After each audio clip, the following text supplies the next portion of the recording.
TJX announced thousands more customers are at risk of identity theft after hackers broke into its computer system.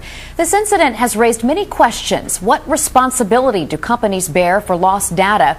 And who should pay when consumers have to cut up their credit cards? NECN's Brad Puffer is here now with more. Brad?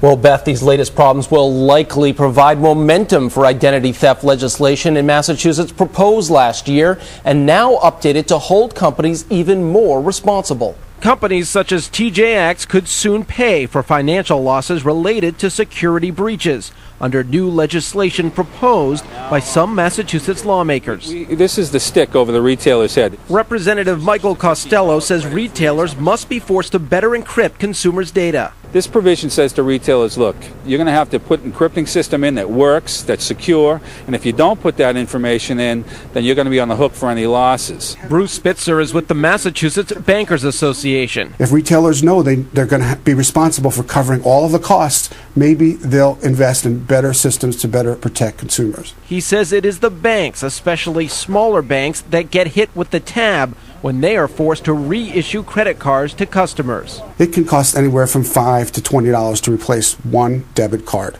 So if you're talking about thousands and in some cases millions of cards, that's a huge hit on any industry for a problem that's a retail problem, not even caused by the banks. These are very, very sophisticated criminals out there. We need to work together to stop it and cut it back. We shouldn't be fighting at each other right now. John Hurst is with the Retailers Association of Massachusetts. He says laws already exist allowing banks to recover those costs, and he points out that banks currently skim 4 to 5% off every transaction made. We just are a bit frustrated that the banks are looking to put more blame on Main Street Massachusetts businesses than is necessary, and there already are these fees and cost recovery systems already in place. New identity theft legislation would also force faster disclosure of breaches and allow consumers to freeze their credit reports. Similar bills have passed in 35 states, but the bill proposed by Costello would be the strongest of its kind in the country. We're saying, look, at retailers, you want to benefit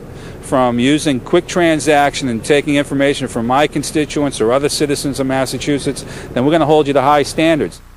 Identity theft legislation never made it to a final vote last year, but Costello says House leaders have promised that the bill will get on the fast track this year, Beth. It really seems like this is something that should be regulated on the federal level. Well, it is being looked at the federal level too there, Beth. Barney Frank has a bill that he's proposing that's similar to what Costello is doing on the state level, and they are also looking at this issue of fees that are being charged by the banks. This TJX incident has really gotten the ball rolling on a big issue. I think we'll be hearing a lot more about this. Yeah. Brad Puffer, thanks.